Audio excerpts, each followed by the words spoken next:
Ok, esta es la presentación, cirugía plástica en una nueva normalidad post-COVID. Soy el doctor Gonzalo Gómez, como les mencioné recién. Mi correo electrónico es en mi página web, lo van a encontrar fácilmente, y el Instagram por si tienen cualquier pregunta. Vamos a hablar de algunos conceptos técnicos que lo deberíamos dominar para estar entender un poquito mejor el coronavirus y luego vamos a hablar de los protocolos que vamos a implementar para nuestras cirugías. Esta curva ya la hemos visto, la hemos presentado en otras ocasiones. Es la curva que muestra cómo se dan la PCR, la inmunoglobulina y los síntomas. En azul podemos ver que la PCR, lo que mide la PCR fundamentalmente es partículas virales, que a veces coincide con el periodo sintomático, sí, pero una PCR positiva puede estar varias semanas positiva. Y es muy fácil de entender porque lo que mide son partículas virales. Imagínense una nuez que yo le pego un martillazo, va a quedar pedacitos de nuez. Lo que mide la PCR son pedacitos de virus. Entonces, si me da coronavirus, esa PCR puede demorarse 4, 5, hasta 6 semanas en desaparecer. Por lo tanto, la PCR no siempre significa infección. Sí la vamos a pedir para ver en el fondo si tienes carga viral en un momento determinado, pero no necesariamente significa infección. En color, verde vemos la respuesta, en color verde calipso, vemos la respuesta sintomática. O sea, desde el momento cero de contagio pasan aproximadamente entre 5 o 6 días hasta que comienza con síntomas, en el 60% de la gente, con síntomas. Y esos síntomas pueden durar 2 semanas. Por lo tanto, si partes con síntomas el día 5, más o menos hasta el día 20 va a estar con síntomas y el pico es más o menos la primera semana. De manera paralela se van apareciendo las inmunoglobulinas, que son los anticuerpos. Y los anticuerpos empiezan a aparecer. La primera línea de defensa de anticuerpos se llaman IgM. Y esos IgM parten más o menos a la primera semana, 7-14 días, para desaparecer a la tercera semana. Y después de la segunda semana en adelante aparecen los anticuerpos que son los de memoria, que son los IgG. Entonces hay un traslape entre síntomas, PCR y inmunoglobulina. Por eso muchas veces la confusión de que si me hago una PCR me sale positiva, cuando me hago el test rápido. Lo importante es tener estos números. Yo siempre le recalco a mis pacientes, lo más importante hoy en día lo que tú tienes que saber es que si te dan síntomas tienes que acordarte de ese día cero de inicio de los síntomas. ¿Por qué? Porque yo sé que si me acuerdo ese día cero, puedo saber que 2 días antes puedo estar asintomático y contagiando. Entonces, en esos 2 días previos tengo que hacer memoria para ver con quién estuve, para avisarles que estoy con síntomas de coronavirus. ¿Ya?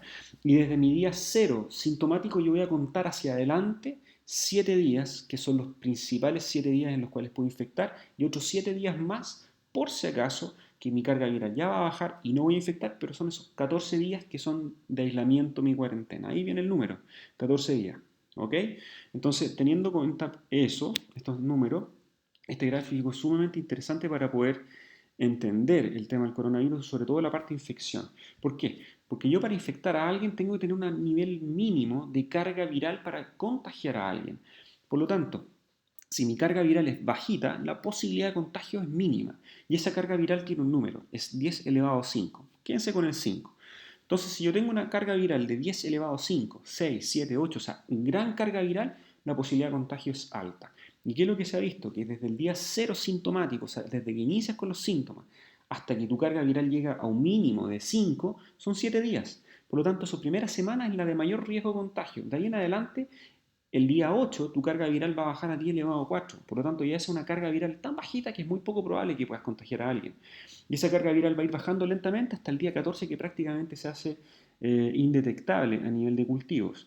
Por lo tanto, son esos 7 días iniciales que voy a contagiar, 7 días siguientes que tengo que estar en mi casa y ahí completamos los 14 días de aislamiento y cuarentena desde el día 0 de los síntomas. Entre medio está la PCR, que hasta las primeras 2, 3, 4 semanas la PCR va a salir elevada. Acuérdense que es partículas de virus, ¿ok? Pero si me hago una PCR en la semana 3, aunque me salga positiva, yo sé que ya no estoy infectando, porque sé que ya pasaron 3 semanas desde el inicio de los síntomas y acuérdense que es contagioso hasta 14 días, en términos prácticos hasta el día 7, ¿ok? Este cuadro es válido en la curva verde para los pacientes que cursan con cuadros leves, el 80% de la gente. En curva roja son los pacientes que cursan graves, son los pacientes que terminan hospitalizados. Como tiene una carga viral mayor, el periodo de infección también es mayor. Así que ellos son 2 semanas que van a infectar y se considera esta tercera semana. Y la curva más arriba son los pacientes graves, UCI, que pueden tener hasta 60 veces más carga viral que un paciente normal. Entonces eso es importante para poder entenderlo. Y ahí vienen dos preguntas. ¿Cuánto tiempo me duran mis inmunoglobulinas, mis anticuerpos, si me da coronavirus? Y la segunda pregunta es, ¿todos formamos anticuerpos? Y la respuesta a estas dos preguntas en el siguiente slide.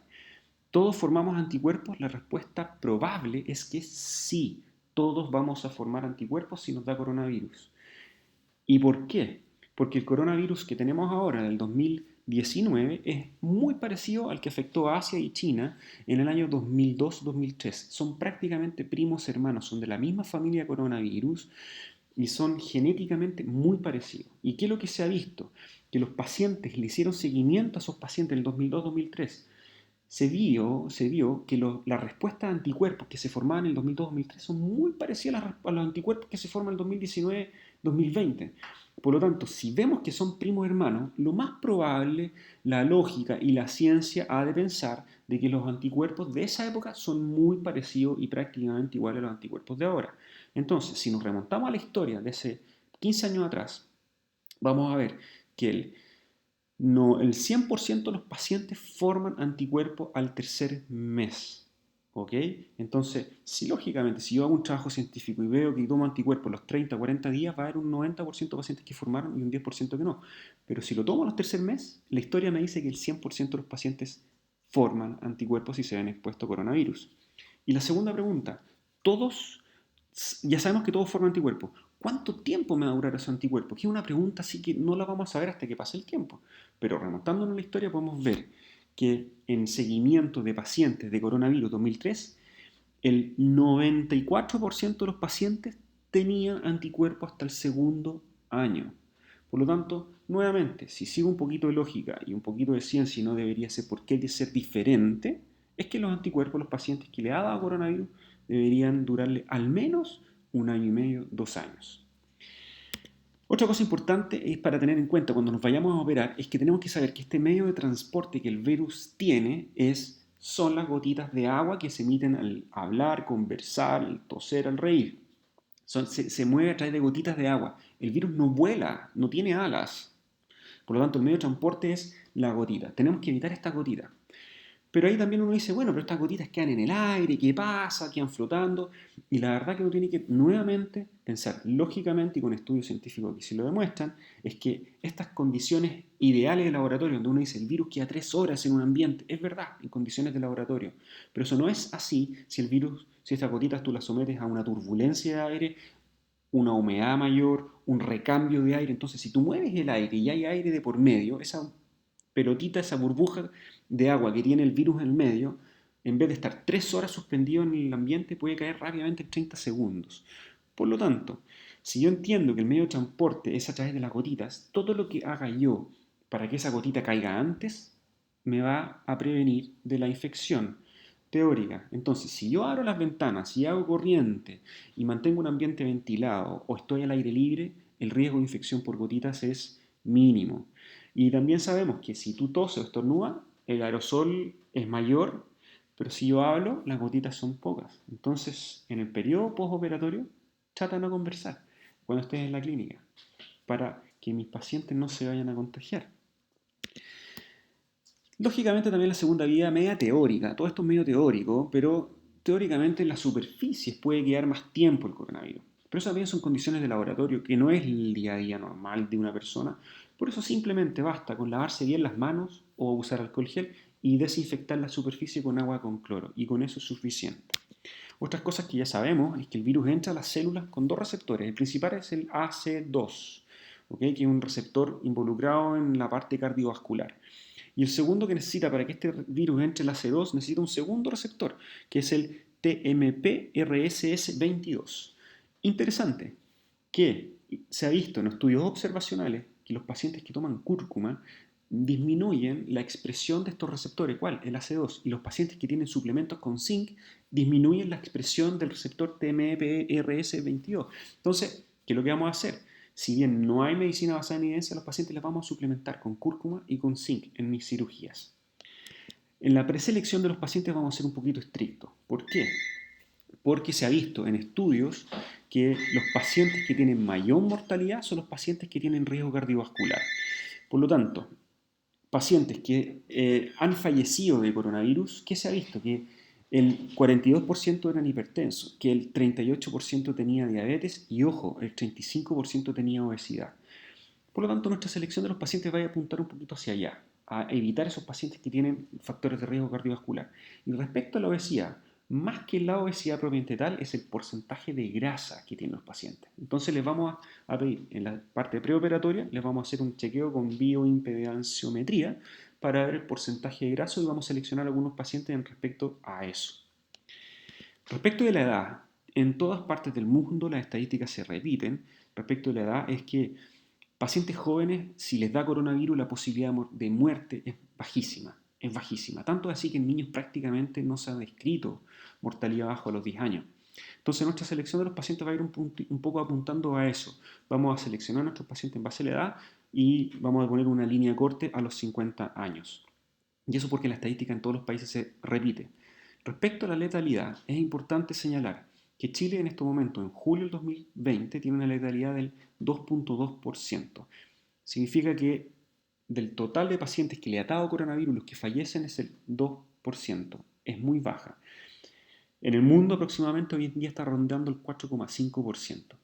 Pero si le sumo factores de riesgo, esta letalidad aumenta. Por eso nosotros vamos a tratar de ser súper estrictos con eso para no correr ningún riesgo en estos periodos post pandemia. ¿Y por qué? ¿Por qué es tan mala combinación a veces pensar en hacer una cirugía con coronavirus? Porque los dos comparten algunas cosas en particular. Primero, los dos liberan una respuesta inflamatoria en base a una molécula que se llama interleuquina 6. Son muchas moléculas, pero nos vamos a quedar con esta, que es la que aparentemente se puede dar una conexión entre las dos. Coronavirus dispara la interleuquina 6 y las cirugías disparan la interleuquina 6 y entre las dos juntas pueden ser factor de riesgo. Este es un trabajo de un profesor mío que tuve en Brasil, que tiene evidencia nivel 1 que es una evidencia de alto nivel científico, y él vio que más que la cantidad de cosas que yo vaya a hacer en una cirugía, o sea, una cirugía combinada, lipo, mama, lo más importante es demorarse poco, no es la cantidad de superficie que yo voy a operar, no es la cantidad de cirugías que yo voy a hacer, no es tanto la cirugía que voy a hacer, sí es importante demorarse poco. Entonces, en nuestras cirugías vamos a tratar de ajustar los tiempos para no sobrepasar un límite de tiempo que en ese estudio se demostró. Recordar que el coronavirus puede afectar diferentes órganos, por eso nosotros vamos a hacer un chequeo un poquito más exhaustivo de lo que veníamos haciendo. ¿Y todo esto por qué? ¿Por qué es tanto el relevo, la importancia de entender el coronavirus en el momento de cirugía? Porque al principio se vieron, la poca información que nos llegaba mostraba que había un problema de operar en tiempos de coronavirus. La letalidad del coronavirus era mayor en los pacientes quirúrgicos. Si bien son trabajos que se presentaron en un comienzo con datos bastante confusos, bastante mixtos y fuera de lo que nosotros vamos a hacer en cirugía plástica, sí era al menos para tener un cierto grado de preocupación. Y por eso muchas de las cirugías en el mundo se cancelaron. Se cancelaron no solamente en Chile, sino que en todas partes del mundo las cirugías electivas se cancelaron, ya sea por razones epidemiológicas que necesitaban la capacidad de las clínicas, pero también por esto, por temas de seguridad. Y ahí aparecieron algunos trabajos que hablaban de una letalidad bastante grande, datos bastante confusos. Este es uno de los primeros en Wuhan, que hablaba de que el 20% de los pacientes que iban a ser sometidos a cirugía podría fallecer si tenía coronavirus. De ahí apareció este otro trabajo en España, que es bastante interesante porque, tomando todas las precauciones ahí por haber, se les contagió con coronavirus un 7% de los pacientes que se operaron sin coronavirus. O sea, la importancia del postoperatorio. Y ojo que estos pacientes que se contagiaron con coronavirus en el postoperatorio, hay una letalidad nuevamente un 20% bastante alta. Son pacientes fuera del espectro de cirugía plástica, son pacientes con más edad, con cirugías de emergencia, cirugías que no son nuestra especialidad, donde hay otro contexto, pero sí un número que por lo menos da para pensar. Este es un estudio que para mí es uno de los más importantes, es un estudio que abarca 285 hospitales en el mundo, de 24, de 24 países, y tiene dos ramas, una que se presentó ahora y una que se va a presentar en septiembre, una que presentó ahora en junio y otra que se va a presentar en septiembre. Y lo interesante de este estudio es que tomó pacientes que se iban a operar ya sea de cirugía electiva o cirugía de urgencia, y son pacientes que se iban a operar con coronavirus, o sea, se operaron con coronavirus por X motivo, o pacientes que se operaron sin coronavirus y desarrollaron coronavirus después. Y la importancia de este estudio, que es un estudio que abarca 24 países, son prácticamente todos los países del mundo que nos interesa conocer. Esto es todos los datos que presentaron, pero lo interesante es que, fíjense, ya sea que te operaste con coronavirus o te dio coronavirus después, la letalidad, o sea, el problema de la letalidad es de que podrías tener una mortalidad de un 23% versus el 2% que tenemos actualmente en Chile, podría llegar a un 20%, es altísimo. Pero aquí uno tiene que empezar a separar los datos. Y yo voy a quedar solamente con el lado derecho, voy a sacarlo del lado izquierdo, que son las cirugías de emergencia, que no es nuestro caso, y me voy a quedar con el lado derecho, que es las cirugías electivas, ¿ok? Y de las cirugías electivas, o sea, son pacientes que se operaron de fracturas que no se podían esperar, pacientes que tenían cirugía oncológica, o sea, hay un montón de pacientes. Pero nuevamente las cifras de mortalidad con cirugía son altas, son altas. Y ahí uno dice, ¿qué hacemos? Entonces, la respuesta viene un poquito en este otro trabajo que sí nos interesa mucho, que es un estudio publicado de la experiencia de cirugía plástica en tiempos de pandemia en Estados Unidos. En Dallas, este es un estudio de Dallas, que es un gran centro formador de cirugía plástica, donde se operaron 300 pacientes de diferentes motivos, pero de esos 300 pacientes operaron 75 de cirugía estética, con todas las medidas de protocolo sanitario, y le hicieron seguimiento hasta 6 semanas después de la cirugía y vieron que no se contagió ningún paciente. Y nosotros nos vamos a quedar un poquito con estos datos de un cierto grado de tranquilidad, sabiendo que es muy parecido al contexto paciente que nosotros vamos a operar. Vamos a hacer protocolos muy parecidos en términos de descartar que no tengas coronavirus en el momento de la cirugía y de protocolos de seguridad de que no te vayas a contagiar de coronavirus al menos las 2 primeras semanas de postoperatorio. Y siguiendo esos números, nos vamos a olvidar un poquito de esa alta mortalidad que tiene el coronavirus en otros contextos y nos vamos a quedar con este trabajo bastante serio de seguimiento en donde se operaron 75 pacientes y no hubo mortalidad respecto de cirugía plástica con coronavirus. Entonces, ¿cuáles van a ser nuestros protocolos? ¿Cuáles van a ser nuestros protocolos para enfrentar esta cirugía plástica en tiempos de pandemia? Por colores, verde, amarillo y rojo. El verde es el momento del preoperatorio y para el preoperatorio nos vamos a basar en un trabajo que va a salir publicado del doctor Danila, cirujano plástico chileno, que él hizo un algoritmo que es bastante simple de entender, en el cual si yo triple chequeo a mi paciente, o sea, le hago 3 check antes de la cirugía y cada uno de esos check me sale negativo, la posibilidad de que yo opere un paciente con coronavirus es bajísima. ¿Ok? Y ese triple chequeo se basa en 3 puntos. 3 puntos. Primero, la prevalencia de casos activos. O sea, significa que el lugar donde yo opero en Santiago y Viña del Mar, la incidencia de casos la incidencia de casos activos tiene que estar muy, muy baja. Si con eso le doy el check, perfecto. El siguiente chequeo es el cuestionario, un cuestionario bastante simple que en el fondo lo que estoy buscando es ver que tú no tengas coronavirus ni que hayas tenido contacto con alguien que tenga coronavirus. Y el tercer chequeo es pedirte una PCR inmunoglobulina. Si con todo eso me da negativo, yo te voy a pasar a cirugía. Y ese va a ser mi protocolo de preoperatorio, que es un poco la recomendación de un grupo LATAM que está viendo esto para descartar que te operemos sin coronavirus. Entonces, el primero es la prevalencia de casos. La prevalencia de casos esto se ve bastante complejo, pero no es tan así. Lo que voy a hacer yo es una tasa voy a dividir los casos activos dividido por la población general y multiplicado por 100.000 y eso me va a dar un número. Y con ese número voy a ver si es que la ciudad donde yo voy a operar, ya sea Santiago o Viña del Mar, está en alto riesgo, mediano riesgo o bajo riesgo de casos de coronavirus. ¿Cuándo vamos a empezar a operar? Cuando estemos en el color naranja. En estos momentos, al 13 de julio del 2020, estamos en un color rojo, que significa que en Valparaíso hay 111 casos de coronavirus por cada 100.000 habitantes y en Santiago hay 176 casos. Entonces, cuando bajemos los casos de incidencia de casos activos, o sea, cuando la curva ya venga bajando unas 2 semanas, estamos recién a un paso para empezar a operar. El segundo es el cuestionario. El cuestionario es un cuestionario estándar en el cual vamos a descartar en el fondo que no hayas tenido contacto ni tengas síntomas de COVID. Y el tercero va a ser la inmunoglobulina y la PCR. Entonces, con todo eso, si me da negativo, la posibilidad de que me pase todos estos chequeos es de un caso cada 40.000 pacientes, lo cual es una cifra bastante segura y alentadora. También les vamos a ir a preguntar a las clínicas cómo están, si tienen disponibilidad de camas UCI, si tienen disponibilidad de camas y vamos a operar cuando la clínica esté ok. No podemos operar en una clínica si todavía está con mucha carga de pacientes de coronavirus. Entonces, con todo eso, ¿cuáles van a ser nuestros criterios? Bastante simple, siguiendo un poquito las normas internacionales y un poquito lo que nos ha mostrado la evidencia científica. Primero que vamos a operar pacientes con IMC índice de masa corporal menor a 27. Segundo, porcentaje de grasa, por lo que conversamos, hombres menor a 25 y mujeres menor a 35. Edad hasta 50 años, sin diabetes, sin hipertensión y no fumadores. ¿Algunas excepciones? Lógicamente sí. Por ejemplo, hipertensión puede ser hipertenso pero leve, tomando una sola droga y menor a 30 años. Si fumas, tiene que ser solamente social, bajo nivel de cigarro y menor a 40 años. Y si tienes un poquito de sobrepeso, IMC 29 máximo, pero sin ninguna otra patología cardiovascular. Y vamos a fomentar que todas nuestras consultas sean por videoconsulta para disminuir el contacto físico. Momento de la cirugía, vamos a planificar cirugía menor a 8 horas 30 minutos. Si van a ser cirugías combinadas, por ejemplo, una lipoabdomen, lipomama, se puede, sí, demorándose máximo 8 horas 30 minutos de cirugía y con 2 cirujanos plásticos al menos. El score de Caprini, que es un score para ver la posibilidad de trombosis venosa, máximo de 4, como lo hemos hecho hasta ahora. Y si son cicatrices en una abdominoplastía, cicatrices reducidas máximo en total de 1,30 m.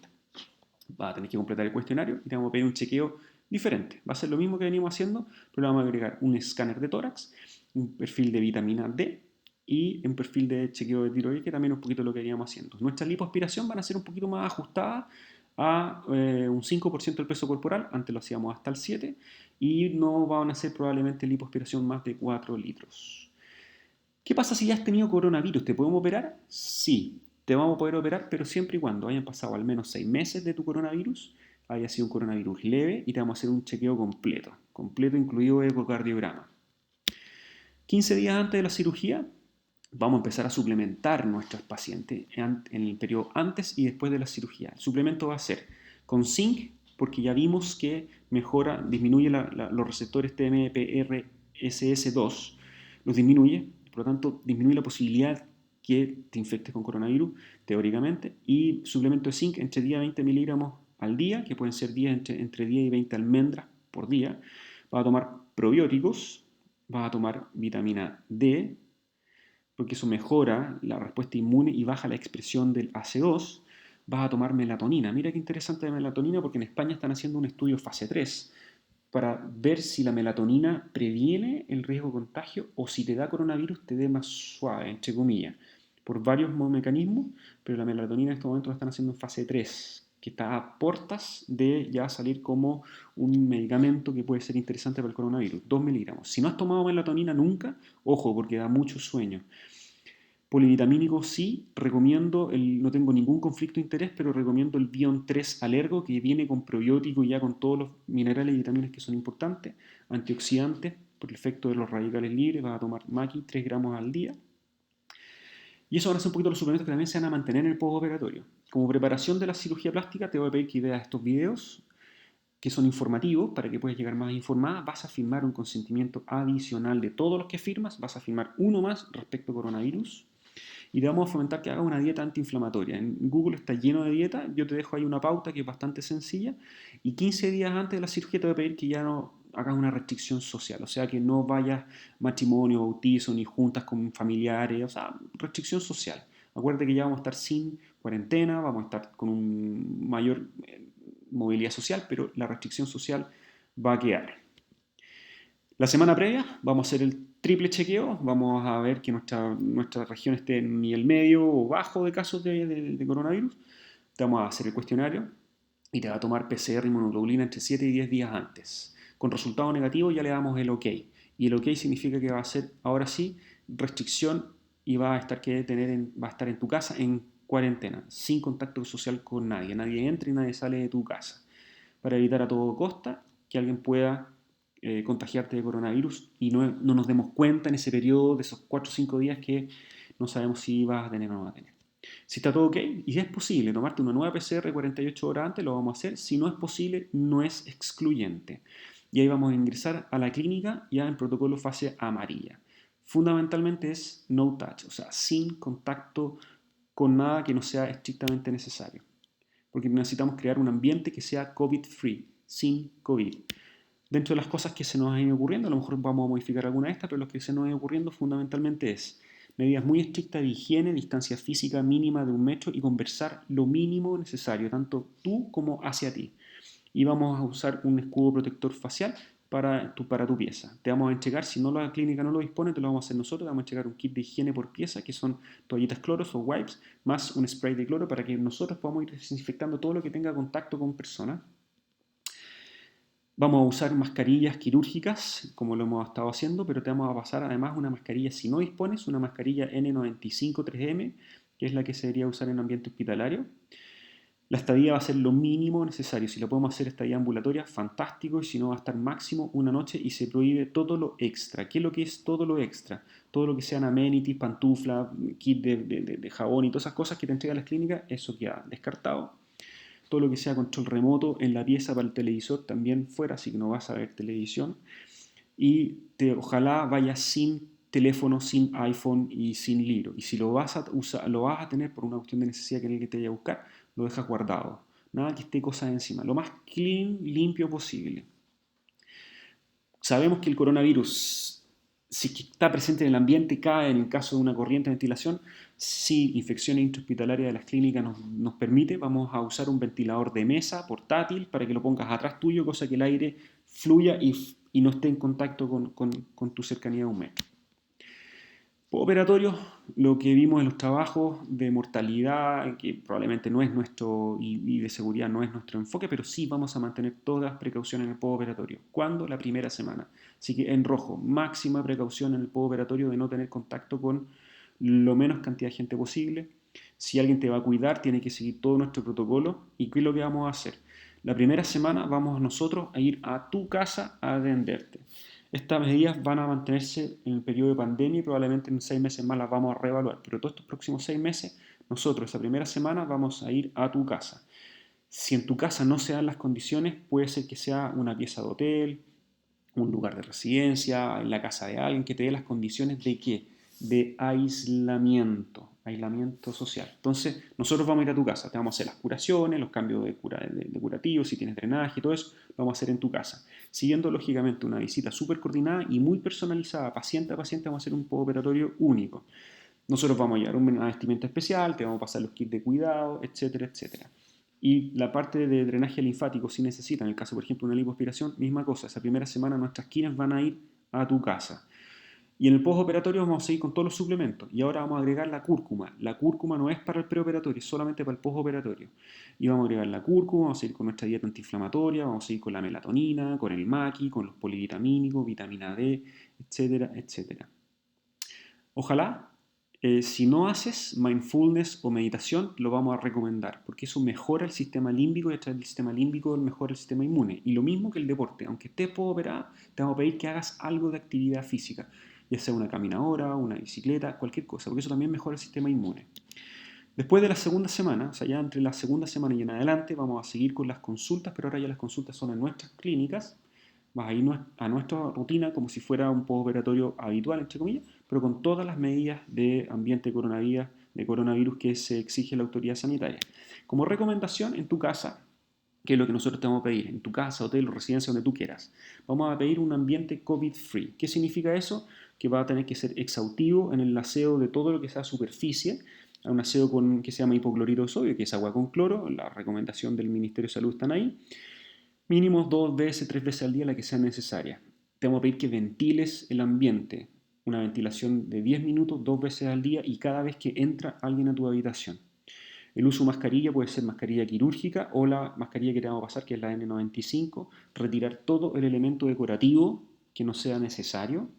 Si no hay posibilidad de ventilación, un ventilador en el techo o un ventilador de mesa que te permita tener una circulación de aire. Acuérdense de los 30 segundos que se demora una gotita de saliva en caer.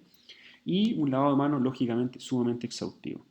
Nuestro personal, nuestro staff, vamos a seguir las recomendaciones de la TAM, de varias sociedades plásticas de Latinoamérica, y nos vamos a chequear si el staff es COVID negativo, o sea, no le ha dado COVID, se va a chequear cada 15 días con una PCR y una inmunoglobulina y todos los días por la parte clínica, el olfato, la temperatura y si la presencia de síntomas, el mismo cuestionario. Y el staff que ya ha tenido coronavirus, que algunos vamos a tener probablemente, es un chequeo una vez al mes de qué de las inmunoglobulinas para ver estos anticuerpos que sabemos que duran al menos un año y medio, pero estar tranquilo. Esas son las recomendaciones. Quedo absolutamente a la disposición de todos ustedes. sean pacientes míos o de otros colegas, encantadísimo de poder responder todas sus preguntas. Y espero que esta sea una presentación que les haya servido. Es una presentación que a lo mejor va a ser dinámica. Lo que estamos hablando ahora en julio del 2020, que mi planificación es para los próximos 6 meses, a lo mejor en un tiempo más hacemos una nueva presentación y vemos que esto ya pasó, aparece la vacuna, aparece un medicamento, aparece algo y el escenario cambia. Mientras tanto, la recomendación es mantener al máximo las medidas generales de precaución, lavado de manos, mascarilla, para mi gusto, solo en espacio público, mantener en el periodo pre y postoperatorio, esos 7 días antes y 7 días después, un aislamiento social responsable y estricto, ya sea de la paciente y de la persona que te va a cuidar. Y estos suplementos que te estoy mencionando son recomendaciones sin mucha medicina basada en evidencia, pero es lo que tenemos hasta ahora. Esos son estudios observacionales y son recomendaciones que no te van a generar ningún daño. Son todos un extra, un plus. Muchísimas gracias y nos vemos en un próximo video.